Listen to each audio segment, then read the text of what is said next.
말씀입니다. 찾으셨어요? 아멘.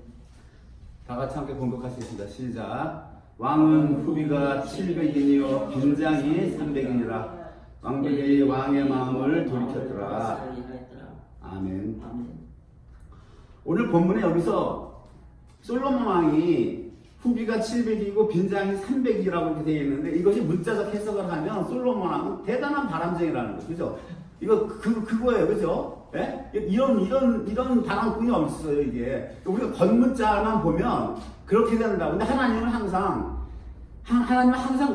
이 문자 속에 뜻을 뒀다고요. 근데 겉문자 속에 나타나는 뜻도 있고, 그 속에 하나님의 진의, 참뜻을 하나님이 숨겨놨다고. 이거를 계속 보는 게, 계속 볼 줄 알아야 된다는 얘기죠. 그래서 레위기에 뭐라 그래? 소가 소를 먹고 돼지를 못 먹게 했잖아요. 부정한 동물이라 그래갖고. 소는 위가 4개라, 이거 위가 4개라 자꾸 곱씹잖아요. 하나님의 말씀을 곱씹을 줄 알아야 되는 거예요. 이게 겉문자적으로 보면 솔로몬이 대단한 바람둥이라는 얘기입니다, 이게. 그런데 이것을 갖다 이 속에 속에 무슨 하나님의 진리를 주셨는가 하면, 솔로몬이 지금 성경에서 예수님이 요한복음 5장에서 뭐라 그래? 너희가 영생을 얻고자 성경을 상고하는데 이 성경이 내게 대하여 증거하는 것이다라고 그랬단 말이에요. 성경 모든 말씀들이 예수님을 증거한다 그랬다는 거예요. 여기서 솔로몬은 예수 그리스도의 예표라고요. 예수 그리스도의 예표. 무슨 얘기인지 이해가 되시죠? 그러니까 솔로몬이 바람둥이인데 이렇게 많은 사람들을 처첩을 뒀다는 것을 예수 그리스도를 솔로몬이 예표를 한다고 딱 이 예표로 들어가서 보면 전혀 뜻이 달라지는 거예요. 아가서에 보면 주님이 찾는 신부는 누구예요? 술람 여인이에요. 술람 여인은 잘생기지도 못했고, 그건 뭐 생긴 건 형편없이 생겼어. 술람 여인이 하나님이 뭐라고 그래? 다윗을 택할 때 너희는 용모를 보고 택하지만 나는 사람의 마음을 중심으로 보고 택한다고 다윗을 가서 기름을 붓게 하시잖아요. 주님이 원하시는 분은 술람 여인이에요. 즉 다시 얘기해서 사도 바울처럼 그 가진 고생과 역경과 모든 것을 견뎌내고 주의 복음을 전하면서 끝내는 뭡니까? 옥에 가서 감옥에 가서는 성경을 기록하고 나와서는 복음을 전도하고 교회를 개척하고 마지막에는 뭡니까? 당신의 목이 단두대에서 잘라져 나가는 그 순교까지 감수하는 그 술람 여인. 주님이 원하시는 분은 술람 여인이란 말이에요. 그런데 여기 지금 예수 그리스도 솔로몬이 그 예표인데 후비라고 되어 있죠. 영어 성경에 보면 이렇게 되어 있어요. He had 700 wives, princess라고 되어 있어요. 그러니까 이 princess, 여기 후비라고 하는 거는 왕비, 후궁을 얘기하는 거예요. 내가 이제 보니까 후궁이라고 하는 것은 정식적으로 결혼을 한 거예요. 결혼을. 정실 부인은 아니에요. 정실 부인은 중전마마잖아요. 중전마마는 한 분이란 말이에요. 술람 여인이고. 그런데 후궁이란 말이죠. 후궁. 그 다음에 300인이 빈장이라고 되어 있죠. 빈장이라고 하는 것이 영어 성경에 보면 300 칸처바인이라고 되어 있어요. 칸처바인을 찾아보니까 이거는 뭐냐면은, 칸처바인은 그 일부 다처제의 나라에서 제2의 부인 이하의 처. 그러니까 제1부인이 정실부인이 술람이고 제2부인이 700 프린시스 후궁이고, 이 후궁도 아닌 그 제2부인 이하의 처. 그러니까 서드로 밀리는 거예요? 어떻게 되는 겁니까? 칸처바인이라는 뜻이 일부 다처제 나라에서 제2의 부인 그 이하의 처라고 하는 거예요. 내연의 처 이렇게 되어 있다는 거예요. 예수 그리스도께서 지금 이렇게 후궁과 칸처바인 제2부인 이하의 처까지 다 뒀다라고 하는 거예요. 여기서 1000이라는 숫자가 나오죠. 1000이라는 거예요. 300 플러스 700이면 1000이잖아요. 구약의 모든 성도들이 900 몇 세까지 살고 1000살을 못 살고 죽죠. 창세기에 보면은, 예? 아담이 900 몇 세까지 살고 이렇게 살잖아요. 여긴 1000이라는 숫자가 나온다고요.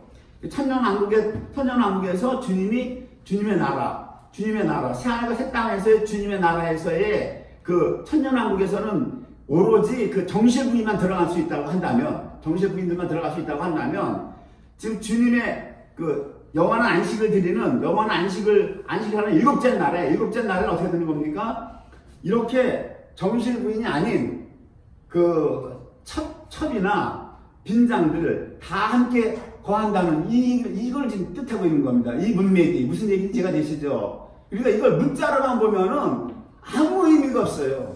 성경이 하나님의 말씀이 생명의 말씀인데 무슨 솔로몬이 바람둥이라는 거 그거 하려고 여기다 내놨겠냐고요. 그렇잖아요. 그 때문에 겉문자만 봐서는 안 되고 항상 겉문자를 이 문맥이 딱 들어오면 이 속에 무슨 하나님이 무엇을 주셨을까? 진의. 그 속에 하나님이 무슨 뜻을 주셨을까? 이거를 자꾸 캐려고 묻고 기도해야 되는 거예요. 성경은. 땅이 혼돈하고 공허하고 흑암의 기쁨에 있다고 겉문자로 보니까 뭐라고 돼 있어요? 처음에 겉문자로 해석하면 하나님 천지창조의 지구 상태가 그렇다고. 지구 상태가 그렇다고 겉문자로 하면 봐서 그렇게밖에 해석이 안 된다고요. 그 속뜻을 듣고 해석을 하면은 지구 상태가 아닌 겁니다. 지구가 아니라 우리를 두고 얘기하는 거예요. 우리를. 오늘은 제가 지난주에 주님이 눈을 띄워준 그 부분을 얘기했죠. 누구든지 생명책에 기록되지 못한 자는 불못에 던지더라 그랬잖아요. 누구든지 두 무리가 있는데 사도 요한이 환상을 딱 보면서 누구든지라고 하는 건 두 무리를 싸잡아서 사도 요한이 지금 그걸 기록을 하고 있다고요. 예수를 믿고 열매를 맺지 못한 성도들, 그 돌밭과 가시밭 그 심령에서 온전히 결실치 못하고 기운이 막혀서 그런 성도들은 바울 사도 분명히 고린도전서에서 나중에 올라온다 그랬잖아요. 나중에 다음이라 했단 말이에요. 그리고 안 믿은 불신자들이 최후 심판 때에 쓰는데 최후 심판 때 쓸 때는 이미 그 전에 이미 사탄도 이미 불못에 다 넣은 상태예요. 마귀도 불못에 다 넣은 상태고 이제 인류가 마지막 나오는데 거기서 요한이 보는 환상에서는 그 누구든지라고 하는 그 말을 주님이 특별하게 하신 거예요. 두 부류의 사람들인데 생명책에 기록되지 못한 자가 불못에 들어가니까 거기에는 생명책이 기록된 자가 있다라고 하는 거예요. 주님이 그 법정이 뭐예요? 하나는 생명책이 있고 하나는 행위의 책들이 있잖아요. 두 개가 있잖아요. 두 개가 있기 때문에 행위의 책들은 무슨 법이 되는 거예요? 율법이 되는 거라고요. 율법. 이 율법에 비춰가지고 바울 사도가 뭐라고 율법으로 의롭다 얻을 육체가 하나도 없다 로마서에서 얘기하고 있잖아요. 율법으로는 의롭다 얻을 육체가 하나도 없다 로마서에서 얘기하고 있거든요. 그러니까 이것은 믿는 자나 안 믿는 자나 그 행위의 책에 비춰서 구원받을 대상이 한 명도 없다라고 하는 거예요. 그럼 안 믿는 자들은 뭡니까? 안 믿었던 자들은 생명책에 기록되지 않았잖아요. 기록되지 않았단 말이에요. 그러니까 안 믿은 자들은 생명책에 기록되지 않았기 때문에 불못에 들어가는 거예요. 비록 열매를 못 맺었지만 주님의 생명책에 기록되어 있단 말이에요. 율법, 주님의 행위의 책을 들이댄다고요. 이 행위의 책을 내가 너에게 십자가에 달려서 죽으면서 너에게 준 빙패물이라고 하는 거예요. 남편이 준 예물. 그 예물이 뭐냐면 성경은 성령이라고 하는 거예요. 마태복음 25장 열천의 비유가 그거예요. 5,000명 등만 들고 나갔잖아요. 말씀은 알긴 깨알같이 알아. 성령을 기름을 준비 안 했다고요. 분향단에서 기도 안 했다라는 얘기입니다. 성령의 기름 부음은 분향단에서 기도할 때 내려오는 거란 말이에요. 그리고 슬기로운 5은 분향단에서 기도를 했다라고 하는 겁니다. 그래서 기름을 준비해 가득 채웠다라고 하는 거예요. 거기 안에 이름이 기록되어 있다라고 하는 거예요. 이름이. 그래서 그분들은 그 불못에 들어가는 걸 당하지 않는다라고 하는 거예요. 그것이 제가 말했잖아요. 창세기 1장에 하나님이 태초에 하나님이 천지를 창조하시리라. 에레츠라. 하라고 하면 정관사예요. 정관사니까 빼버리자고요. 에레츠 땅이라고 하는 것이 해, 알레프, 레시 찾으란 말이에요. 해라고 하는 건 하나님의 생기라고요. 루아흐. 그리고 그다음에 알레프는 하나님이라고 하나님의 생기를 레시라고 하는 건 시작한다. 잉태한다. 이런 뜻이 있어요. 그러니까 태초에 할 때 베레시트라고 하는 게 그거예요. 베레시트라고 하는 그 단어에 레시가 들어가거든요. 베트 레시 이렇게 시작하거든요. 성전을 시작하신 그 하나님 이렇게 돼. 베트 레시 알레프 이렇게 시작되거든요. 그러니까 하나님의 생기를 잉태한 그분이 그 자가 뭐냐? 낚싯바늘이라고 하는 겁니까? 건진다는 거예요. 건진받는다라고 하는 거예요. 그렇기 때문에 그분들이 낚싯바늘에 땅 아레츠라고 하는 그 히브리어 그 문자 그대로 창세기 1장에서 문자 그대로 아무런 열매를 맺지 못했지만 건진받는 거예요. 그래서 그분들이 뭡니까? 오늘 본문이 오늘 어떻게 됐어요? 700 후비가 700이고 빈장이 300이죠. 건진받았기 때문에 솔로몬 왕의 후비가 700이고 빈장이 300이라고 하는 이 표현이 그 쭉정이들 다 따라왔기 때문에 이 표현이 쓰인 거라고요. 그분들이 구원을 못 받는다고 하면 솔로몬 왕은 오직 부인이 정신을 부인 술만 여인이었다 이렇게 나와야 되는 거예요. 기록이. 열왕기 상 11장이 그렇게 기록이 돼야 된다고요. 그런데 왜 솔로몬 왕, 예수 그리스도, 솔로몬 왕 때가 예수님이 재림하셔서 천년왕국을 다스리는 거에 예표라고 그랬잖아요, 제가. 그렇죠? 천년왕국 예표라고. 그렇기 때문에 천년왕국을 다스리는 이 솔로몬 왕이 뭡니까? 술남미 여인들도 있고, 거기에는 이렇게 열매 맺지 못한 사람들, 그 사람들을 좀 아름답게 표현했을 때 후비라고도 하고 700 wives princess, 그 다음에 300 concubine, 이렇게 여기다가 성경에다가 기록이 되어 있는 거예요. 아시겠죠? 아멘. 제일 먼저 구약과 신약을 봐야 되죠. 구약과 신약을 봐야 되는데 우선은 구약을 보기로 하겠어요. 구약을 보고 다 열왕기 하를 보겠습니다. 열왕기 하를 보면 왕국이 드디어 멸망을 하는 거예요. 왕국이 멸망을 합니다. 열왕기가 제일 끝으로 가세요. 구약 성경 열왕기하, 열왕기가 24장을 봅니다. 열왕기의 주제가 어떻게 되느냐 하면 신명기 사관에 입각해서 기록을 한 거예요. 신명기 사관.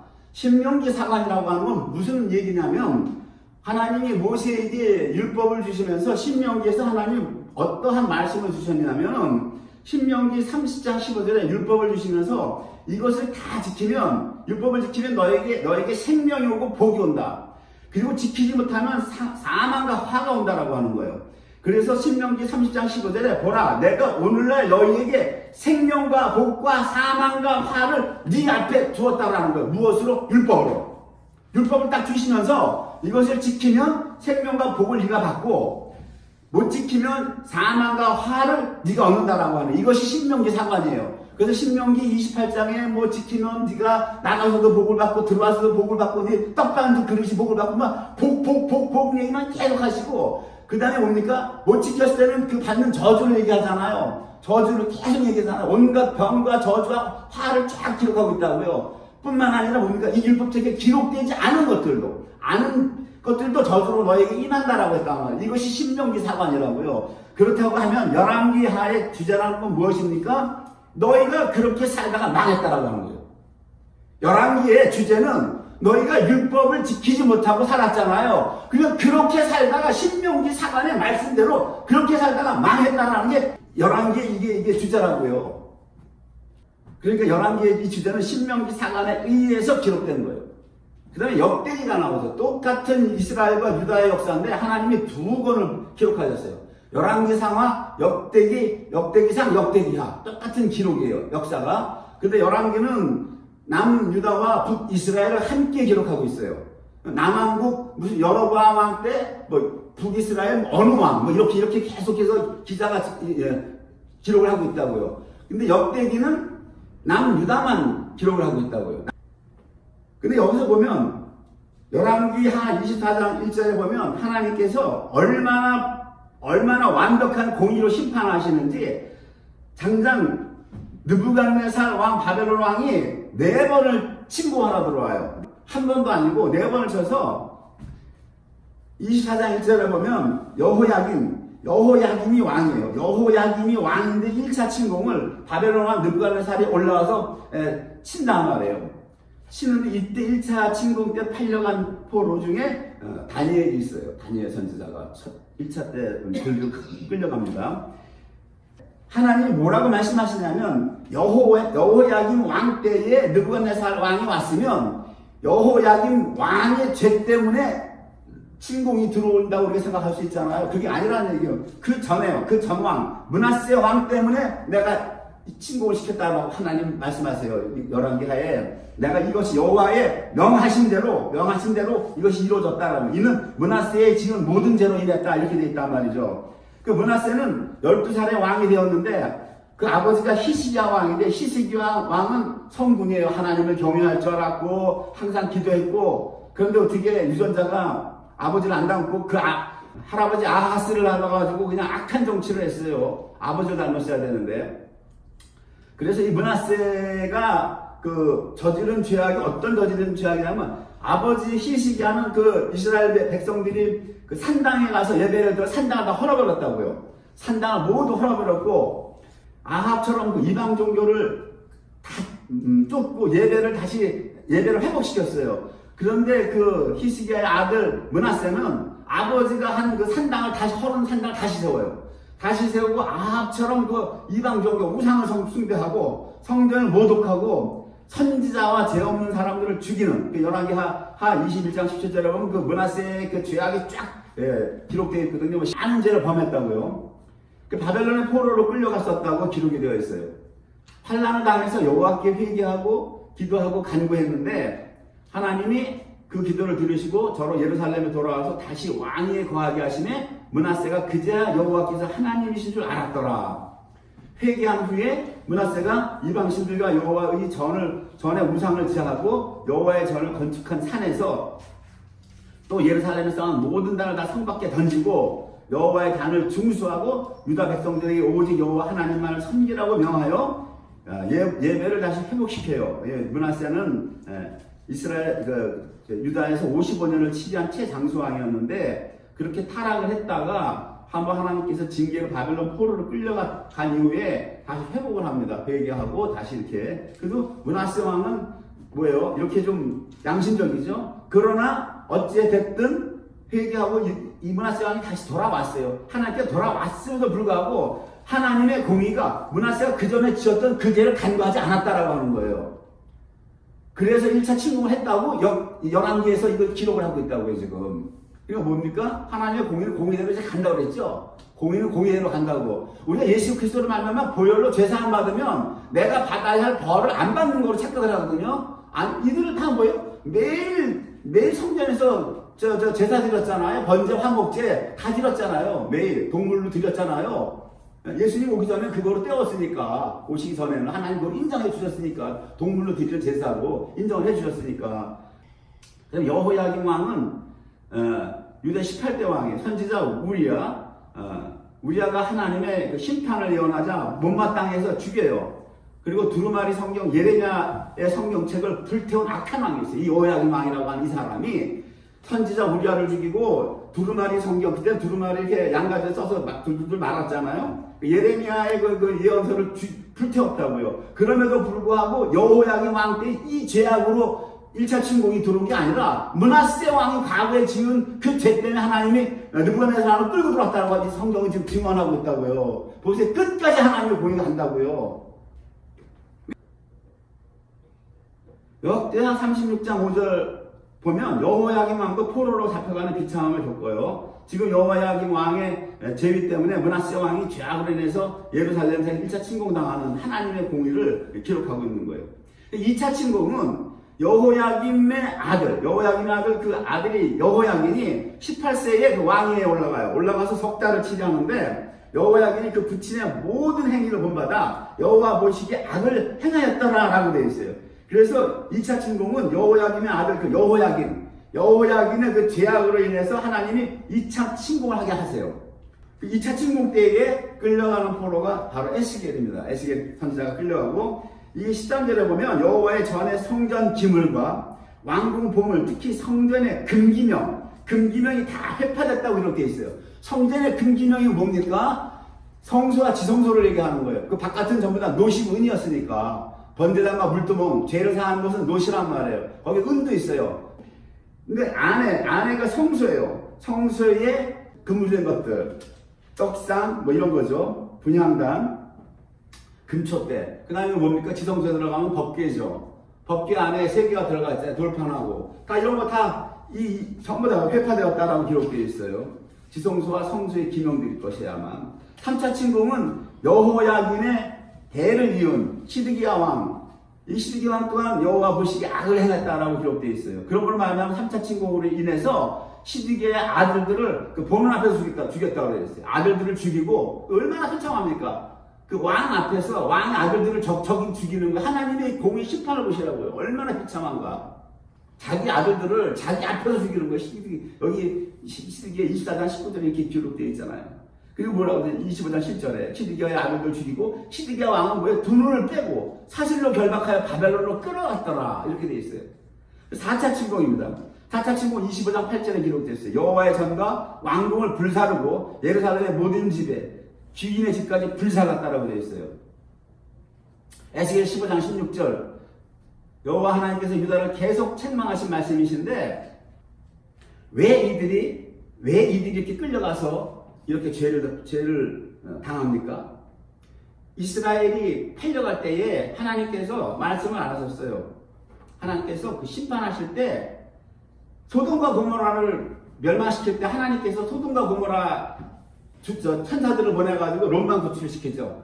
롯만 구출시키잖아요. 아브라함의 조카 롯만 구출시키고 그냥 뭐 너희가 어떤 죄 때문에 우리가 하나님 천사를 보내서 너희 죽인다라고 통보하셨습니까? 안 했죠. 안 하셨잖아요. 하실 필요가 없다는 거예요. 하나님은.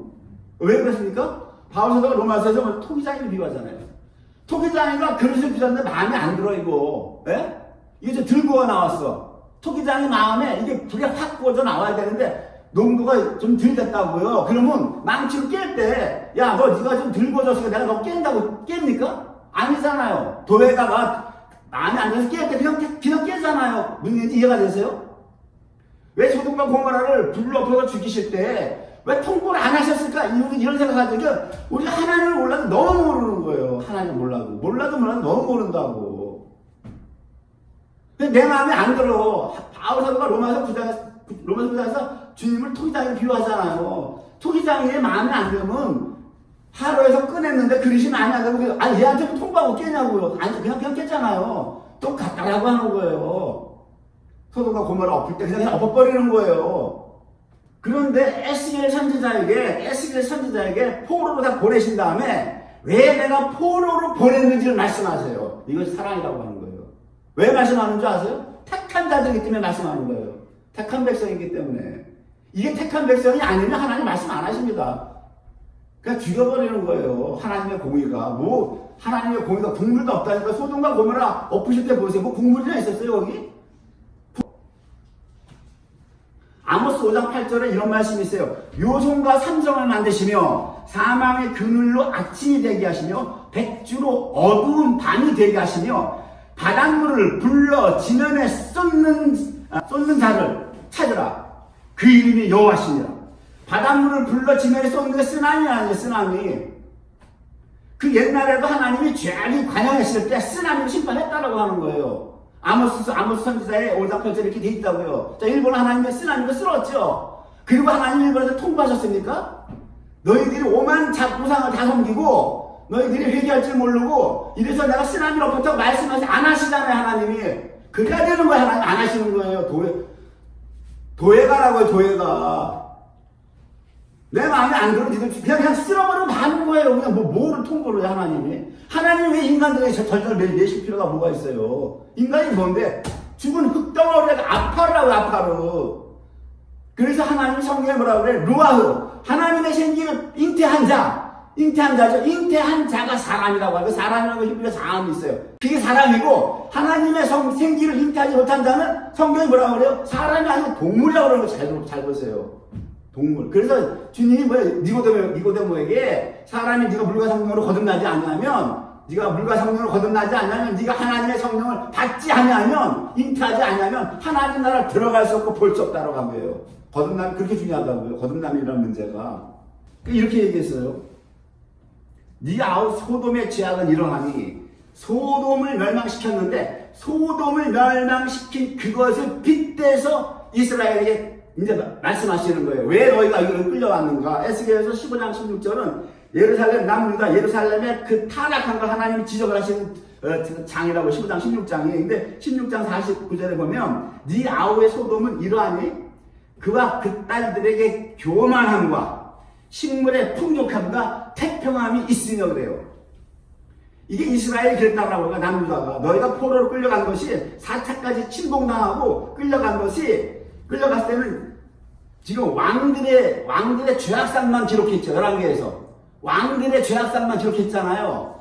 이제는 뭐를 기록하냐면 왕들의 죄악상 말고 유다에 사는 일반 백성들의 죄를 지적하시는 거라고요. 지금 왕들의 행악하고 쫙 11개 나오잖아요. 이 왕들이 어떤 죄를 졌다는 걸 쭉 기록을 하고 나오는데 왕 말고 일반 백성들이 어떤 죄를 졌는가? 소돔과 같은 똑같은 죄를 졌다라고 해요. 어떤 죄냐? 첫째가 교만했다라는 거예요. 교만했고 식물이 풍족함과 태평함이 졌다라고 하는 거예요.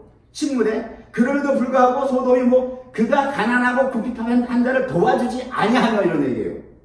똑같이 이스라엘 사람들이 뭡니까? 유대 사람들이 가난하고 궁핍한 자를 도와주지 않았다라고 하는 거예요.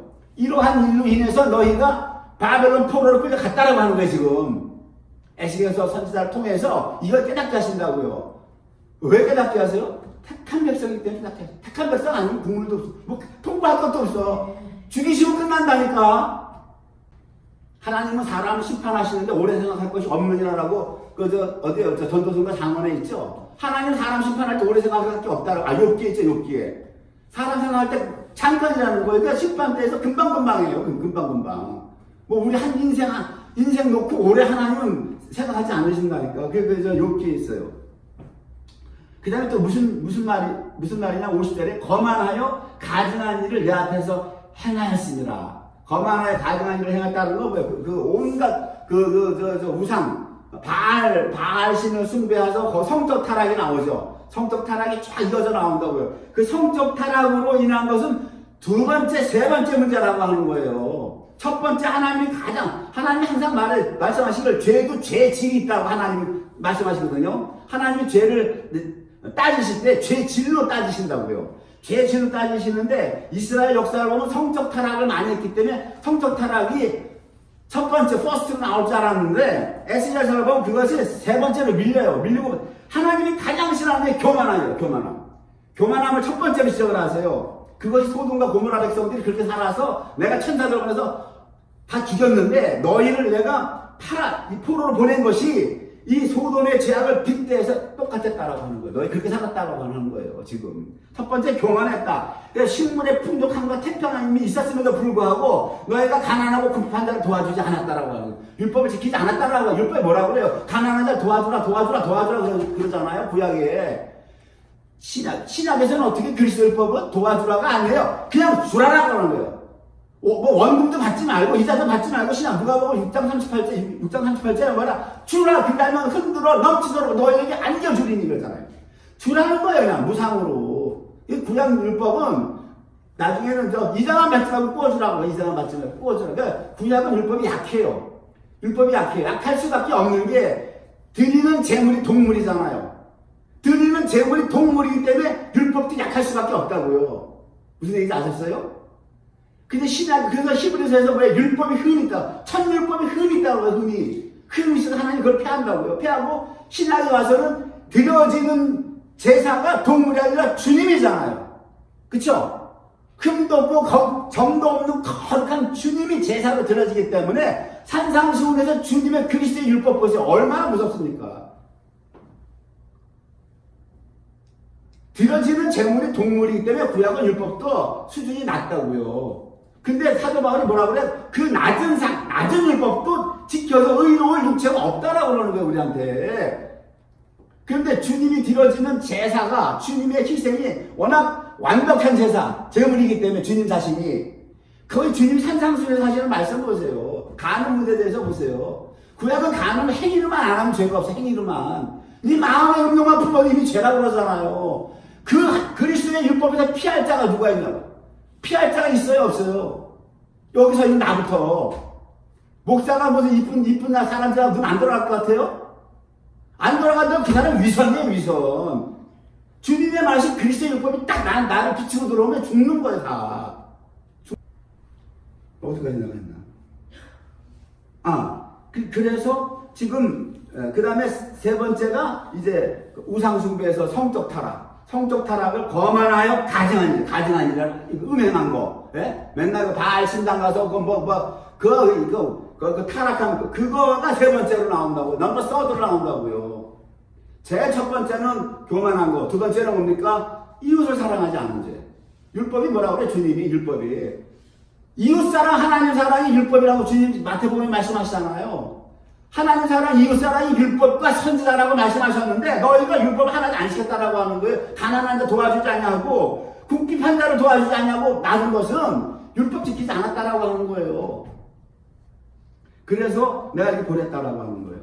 그러면 여기서 우리가 짚고 생각해봐야 될 문제가 있다고. 그래서 소에게 하나님이 왜 위장을 4개 줬어요? 위장을 4개 주고 하나님 감사해요. 진짜 감사합니다. 말씀을 씹어야 된다고요. 이 유다의 멸망을 보면서 이 북이스라엘을 먼저 아수르에게 멸망을 하죠. 멸망을 하고 마지막으로 이제 유다가 멸망하는데 하나님께서 계획이 있다고요. 하나님의 마스터 플랜이 있단 말이에요. 하나님의 마스터 플랜이 있는데 그것은 뭐냐면 하나님께서 어찌하여 인류의 제사장 나라로 선택한 유다를 멸망하게 하셨을까? 우리 이걸 생각해 봐야 되는 거예요. 자, 율법을 안 지켜서 죄악 때문에 보냈는데 그렇다면 하나님은 아브라함을 부르시고 시작한 창세기 12장에서 아브라함을 불러서 네 본토 친척 아비집을 떠나가라. 내가 너로 나라를 만들겠다. 나라를 만들겠다고 하신 그 주님, 아브라함을 부르셔서 시작하신 그 하나님의 나라. 하나님의 나라가 어떻게 이렇게 천년쯤 와가지고 이렇게 비참하게 망하고 마는 것인가? 우리가 이거 생각해야 된다고요. 하나님께서 아브라함을 부르시고 난 다음에 출애굽기에서 한 300만 명의 이스라엘 민족이 형성되었을 때 비로소 하나님이 말씀을 하세요. 내가 이스라엘을 택한 것을 말씀하신다고. 목적을 출애굽기 19장 5절과 6절에 나와 있는데 온 세계가 다 내게 속하였나니 너희가 내 말을 잘 듣고 내 언약을 지키면 너희는 열국 중에서 내 소유가 되겠고 6절 너희가 내게 내 제사장 나라가 되며 거룩한 백성이 되리라. 이것이 가장 약한 이스라엘을 택하신 목적이 제사장 나라가 되고 거룩한 백성이 된다는 거예요. 이것이 제사장 나라라고 하는 게 뭡니까? 맨날 뭐 번제와 소제와 화목제와 뭐 속건제 속죄제만 드리는 그런 나라가 아닌 거예요. 그게 아니고 제사장 나라라고 하는 건 뭡니까? 선교국가를 세우신다는 거예요. 선교국가. 주님을 증거할 수 있는. 나가서 예수 그리스도를 증거하는 제사장 나라를 만들겠다고 하는데 이 제사장 나라가 이루어졌어요? 안 이루어졌죠? 예수님이 오셨잖아요. 초림 때 오셨는데 이들이 예수님을 믿었어요? 안 믿었고 배척했죠? 배척했단 말이에요. 제사장 나라가 안 이루어졌어요. 그럼 이 제사장 나라라고 하는 것을 안 이루어졌다고 하나님 포기하십니까? 절대 포기 안 하세요. 하나님은 그분이 창세전에 계획하신 그 계획, 마스터 플랜을 포기하시냐고 아는 거예요. 그래서 요한계시록에 뭡니까? 14만 4천이 나오죠? 14만 4천 요한계시록에 두 증인이 나온다. 두 증인이 모세와 엘리야가 와서 얘기를 한다고요. 너희가 십자가에 죽인 그 예수가 바로 그리스도다. 메시아라고 하는 것을. 이 유대인들의 머리 구조는 엘리야와 모세가 와서 얘기 안 하면 안 믿는다니까. 우리가 백서 예루살렘에서 여기서 선교사 안 만나서 예수 안 받아들여요. 그 사람들이 머리 구조가 어떤 사람들인데. 그래서 모세와 엘리야가 가서 나중에 요한계시록에 나오잖아요. 너희가 십자가에 못 박혀 죽인 그분이 2000년 전에 죽인 그분이 그리스도라고 하는 걸 증거해요. 그때 이스라엘은 대대적으로 회개하고 선교를 합니다. 선교를 하는데 이 14만 4천이 다 죽어요. 각 지파마다 1천씩 올라오잖아요. 각 지파마다. 그래가지고 이분들이 성경에 보니까 뭐라고 그래요? 그 구원 얻은 무리가 숫자가 능히 셀 수 없다고 하잖아요. 능히 셀 수 없다고. 어떤 분들은 뭐 14만 4천이 득구자, 구원 얻은 자의 상징적인 숫자라. 성경을 애매모호하게 뭐 상징적인 숫자로 이렇게 우리에게 제시하지 않는다고. 하나님이 오묘하신 말씀은 정확해요. 딱딱딱딱 갈라진다고요. 하나님 언제 성경에서 애매하게 우리에게 가르쳐주는 거 성경에서 정확해요. 우리가 못 봐서 그러는 거지. 그러니까 하나님이 이스라엘을 목적하신 목적이 뭡니까? 부르신 목적이 첫 번째 뭡니까? 진리의 말씀이신 성경을 우리에게 주시기 위해서 이스라엘 택하신 거예요. 성경 누가 썼어요? 유대 백성들이 쓴 거예요. 여기 이방에 한 글자도 못 썼어요. 인정하시죠? 택하신 목적, 두 번째 목적이 뭡니까? 성경에서 얘기한 메시아가 그들의 통로로 오시잖아요. 아브라함과 다윗의 자손 예수 그리스도의 세계로 마태복음 1장 1절에 나오잖아요. 그 통로로 메시아가 오시게 하기 위해서 유대민족을 택한 거예요. 이스라엘을. 세 번째는 뭡니까? 그 주님, 너희들 통로로 온 그 메시아를 증거하기 위해서 이스라엘을 택했다. 이 세 가지 목적이에요. 세 가지 목적. 근데 두 가지는 다 이루어졌죠. 자, 성경 기록됐잖아요. 우리에게 주어졌잖아요. 그래도 뭡니까? 메시아가 오셨잖아요. 그쵸? 두 가지는 이루어졌는데 한 가지가 안 이루어졌죠. 한 가지 하나님 포기하시냐고요. 포기하시면 하나님이 아니시지. 그분 절대자이시 그분이. 그러니까 요한계시록에 나중에 뭐예요? 14만 4천 그 이만희가 잘 써먹자 이단들이. 그러니까 성경을 안 가리키니까 이단한테 막 넘어가는 거야. 근데 하나님께서 이렇게 얘기를 해요. 에스겔서 16장 59절 63절에 나 주 여호와가 말하노라 내가 맹세를 멸시하여 언약을 배반하였은즉 내가 네 행한 대로 내가 행하리라 이래서 심판을 하셨어요. 그러나 내가 너의 어렸을 때에 세운 언약을 기억하고 너와 영원한 언약을 세우리라.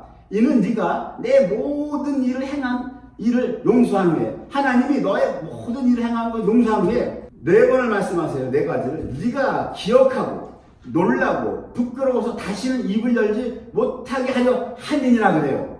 내가 너를 용서하고 나 주의 여호와의 말이니라 이런 거예요.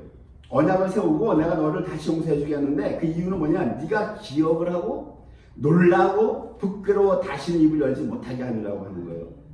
이게 무슨 말씀입니까? 자, 주님께서 예레미야 선지자에게 말씀하세요.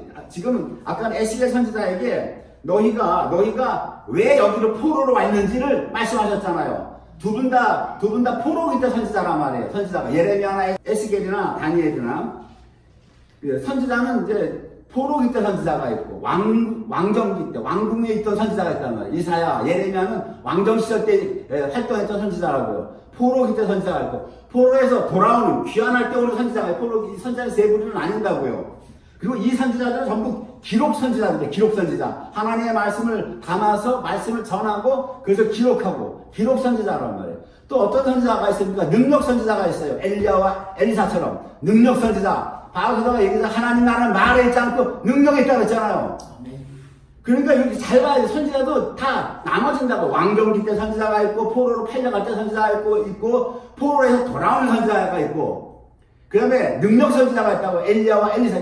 그 다음에 이제 예레미야 선지자, 왕정기 때 활동했던 예레미야 선지자는 포로로 팔려가지는 않았지만 이 왕정기 때 선지자에게 이렇게 얘기를 해요. 주님께서 바벨론에서 70년이 차면 다시 가나안 땅으로 돌아오게 하시겠다는 약속의 말씀을 주세요. 예레미야 29장 10절에 포로로 보내시는 건 하나님의 공의의 심판인데 70년이 차면 그 70년이라는 연수를 하나님이 딱 정해서 보냈다라고 하는 거예요.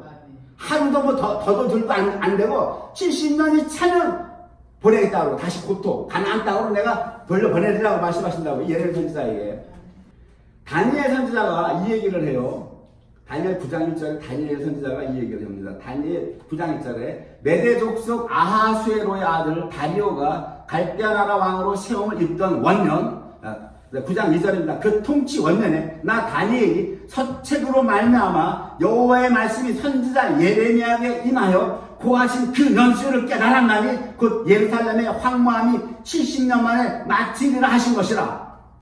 다니엘은 소년 때나 청년 때나 어른이 돼서나 장년이 되어서나 또 늙어서나 이 다니엘서를 보면 흐트러짐이 없이 주님을 경외했어요. 일평생 어떤 환란이 오고 어떤 고생이 오든 역경이 오든 그 자세가 흐트러지지 않았어요. 그리고 시간을 정해서 기도했어요. 딱 시간 정해서 그 시간에는 뭐가 오든 딱 시간을 정해서 기도했어요. 포로 때 팔려가지고 그랬어요. 내가 이 시간을 하나님께 기도하려 그 시간은 무슨 일을 하다가도 딱 기도했어요. 다 다녀. 그러니까 그러한 선지자에게 하나님 계시를 나타내 보여주신다고요. 예레미야에게는 70년 만에 마치고 돌아올 거야. 에스겔 선지자에게는 너희가 이런 데 때문에 팔려갔어. 그러니까 예레미야가 뭐라 그러니까 그런 대로 팔려갔는데 70년이 마치면 돌아오게 할 거야. 그 다음에 다니엘 선지자에게 뭘 가르쳐 주세요? 그 70년이 왜 정했는지, 기간을 왜 정했는지 하나님이 깨닫게 하셨다라고 하는 거예요. 뭘 깨달았다라고 하는 거예요? 레위기 25장에 보면 안식년에 대해서 주님이 말씀하시는데 6년 동안 너희가 밭을 파종하라는 거예요. 밭에 가서 다 먹고 살라라고 하는 거예요. 제 7년째, 7년은 안식년이 안식일이 있고 그 다음에 안식년이 있단 말이에요. 7년째라고요. 7년째는 그 1년 내 농사를 못 짓게 하신 거예요. 쉬라는 거예요. 땅도 쉬고 너도 쉬고 너희 집에 거하는 종도 쉬고 다 쉬어라. 그 안식년 주례를 정해놨어요. 왜 뭡니까?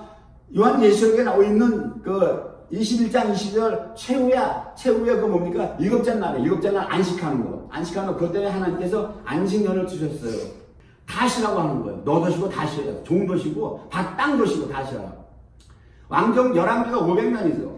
500년인데 안식년이 몇 번 들어갑니까? 7년씩이면 7, 40, 490년이죠. 70번이에요. 안식년이. 왕정기 다윗왕 때부터 시작해가지고 사울왕 때부터 시작해서 사울왕이 시작이죠. 사울왕 때부터 다윗왕으로 솔로몬으로 쭉 이어지잖아요. 왕정기 500년 역사에 안식년이 7년마다 돌아오니까 77은 49, 70번이라고 490년 역사 동안에 너희가 안식년 한 번도 안 지켰다라고 하는 거예요. 한 번도. 그냥 먹고 사는 거, 우리 말로 하면 목구멍에 포도청이라고 그러죠. 불안해서 하나님 못 믿겠어. 하나님 보이지 못한다라고 하는 거예요. 그러니까 안식년마다 다 바꿔서 먹었다라고 하는 거예요. 지금 이것이. 이거를 다니엘이 깨달았다라고 하는 거예요. 내가 그 예레미야 선지자에게 하나님 70년 만에 포로에서 돌아오게 하시겠다고 하셨는데 그 연수의 비밀을 내가 깨달았다고 한 거예요. 다니엘 선지자가. 이게 뭐 가르쳐 주는 거예요? 자, 안식이 구원이죠. 안식이. 하나님과 영원한 도성, 예루살렘 성이 내려오고 사는 새 땅, 거의 안식이 구원이란 말이에요. 안식이 구원인데, 이게 뭘 지금 보여주고 있어요? 너희 쪽에서는 그 안식을 이루는, 그 구원을 이루는 걸 못 내놓는다라고 하는 거, 우리 쪽에서. 그쵸? 그럼 뭡니까? 그 안식을 하나님이 줘야 된다라고 하는 거예요, 이것이. 500년 동안 70번을 못 지킨 얘네들이 나중에 70년 차가지고 고통으로 돌아가면 또 지킬까요? 못 지켜요. 70년 포로 끝나고 다시 팔레스타인 땅으로 돌아가서 7년마다 안식년 때 쉬냐고 해도 못 쉰다고요. 못 쉬는 거 1년 동안 밥 안 가면 어떻게 먹고 살아요? 못 살잖아요. 이거 뭘 얘기하는 거예요, 지금? 뭘 얘기하는 거예요? 구원은 내가 일어나간다는 거, 하나님께서 일어나간다. 너의 쪽에서 일어나갈 수 없다는 거, 불가능하다는 걸 가르쳐 주는 거예요. 70년 동안 못 지켰지, 500년 동안 못 지켰잖아. 70번. 그거 뭡니까? 너희 쪽에서는 안식을 못 이뤄낸다라고 하는 거예요. 불가능하다. 그 깨달으라고 한 거라고요. 뭔지 아십니까? 하나님 우리에게 주시는 교훈은 너희 쪽에서는 안식을 이뤄낼 수 없다라고 하는 거라고요, 이게. 그러니까 하나님께서 어떻게 해요? 안식을 이뤄내시기 위해서 어떻게 합니까? 포로로 보내는 거예요. 포로로 보내서 70년을 살게 하죠. 한 번도 안 지킨 그 안식년 70년 한꺼번에 주시라. 한꺼번에 6년을 바꿔놓고 7년째 한 번씩 쉬잖아요. 6년째 바꿔놓고 7년째 쉬고 또 6년째 바꿔놓고 7년째 쉬고 이렇게 하는 거를 70번 안 지키니까 70년을 포로로 보내서 한 번에 70번을 다 지키게 하신 거라고. 이게 뭘 가르쳐 주시는 거예요? 여기서 그 구원을 내가 너희들에게 베풀 수 있다는 거예요. 이 구원 베풀 수 있는 건 나 여호와밖에 없다라고 하는 거라고요. 70번을 한 방에 다 지켜버리게. 그거 끝나면 돌아오게 하시겠다.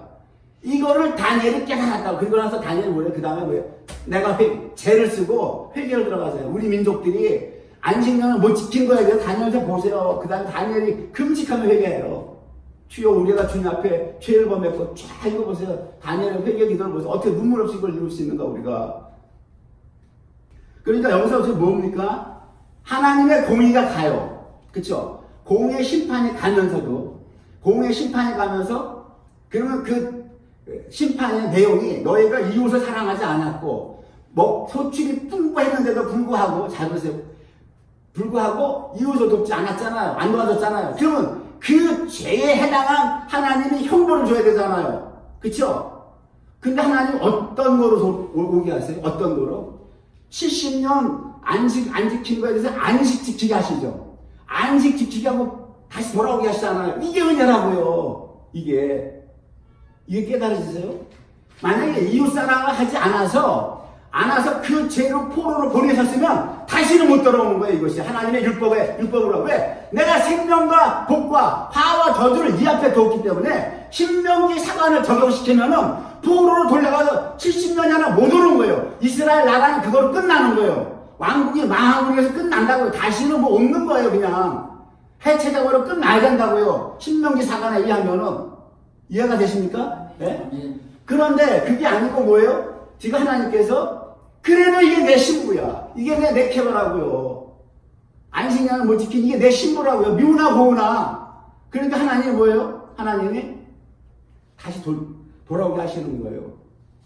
그거 하나님이 창세기에서 딱 정하셨어요. 하나님의 디크리로 하나님의 창세전에 딱 계획하신 거. 남자와 여자 둘이 한 몸을 이룰 줄 알아서 창세기장에 둘이 한 몸. 남자가 자카리 예수 그리스도를 대표하고 여자가 네케바 신부란 말이에요. 여자가. 구약에서 계속 네케바라고. 이게 신약 성경으로 와서 이 여자가 헬라서 귀인애로 바뀌어요. 귀인애. 여자를 보고 음료를 품는 자마다 할 때 귀인애로 바뀌는데 어쨌든 뭐 네케바든 귀인애든 자카린 예수 그리스도와 이 여자 네케바가 자카리와 네케바가 둘이 한 몸을 이룰 자가 이게 하나님의 품으신 계획이라고요. 이것 때문에 하나님 용서하시는 거예요. 이것 때문에. 이것 때문에 용서하시는 게 다른 게 없어요. 하나님 원래 품으신 계획. 그래서 이사야서에서 뭐라고 그래요? 이사야서에서. 나는 나를 위하여 네 죄를 도말한다 그랬어요. 하나님이. 너를 위해서 네 죄를 용서하는 게 아니라 이사야 43장 한번 찾아볼까요? 이사야 43장 25절이네요. 이거 보세요. 이게 하나님 왜 말씀하시는 거야? 구약성경 1019페이지에 나는 여호와는 나를 위하여 네 허물을 도말하는 자니 네 죄를 기억치 아니하려고 되어 있는 거예요. 하나님 뭐라고 얘기해요? 내가 너를 위해서 네 죄를 도말하는 게 아니라 나를 위해서, 하나님 자신을 위해서 도말한다고 되어 있다고. 이게 무슨 얘기냐고 이게 도대체. 우리는 맨날 그러잖아요. 주님이 십자가에 돌아가시고 나 위하여 십자가 이런 찬송가 나오죠. 나 위하여 돌아가신 것도 맞아요. 그러나 그것이 되면 어떻게 됩니까? 우리가 우리가 뭐 내놔야 되는 거야 우리가. 응? 그러니까 한 번 건 영원한 건 아니란 말 자꾸 나오잖아요. 이상하게 돌아가 복음이 자꾸 미혹이 깔고 들어오면 이게 지금 대세가 됐어요. 대한민국의 대세가 됐다고요. 힘께나 있는 신학자들이 그런 말 하는 말에 대세가 되는데 내가 이걸 전부 뒤집어 엎는다고. 이 개척교회, 작은 개척교회에 이 작은 개척교회 힘없는 담임 목사가 이렇게 열변을 토하는 거라고. 제가 하나님의 말씀을 바로잡고자 말씀이 말씀되게 하는 것이 주님을 주님되게 하는 거예요. 뭔지 아세요? 예배가 뭡니까? 예배가 말씀을 말씀되게 하는 것이 주님을 주님되게 하는 거라고요. 그것이 예배라고요. 왜 하나님이 보세요. 나는 나를 위해 네 죄를 도말하고 용서한다고 했어요. 너 위해서 하는 거 아니라고 하잖아요. 지금 이 바벨론 포로로 끌려간 얘네들이, 이 이스라엘 백성들이, 네케바가, 하나님이 보세요. 나를 위해서 내가 네 죄를 도말하기 때문에 70년 차면 데리고 온다는 거예요. 다시. 그래서 어떻게 됩니까? 열왕기는 제목이 킹스예요. 킹스. 그죠? 근데 역대기는 제목이 영어로 어떻게 되냐면 크로니클이에요. 크로니클. 이 크로니는 타임을 얘기해요. 타임. 시간을 얘기하고, 니클. 연대 수준으로 기술하다. 이런 뜻이에요. 올림픽 종목에 보면, 수영 종목에 보면 싱크로나이즈라는 종목이 있죠.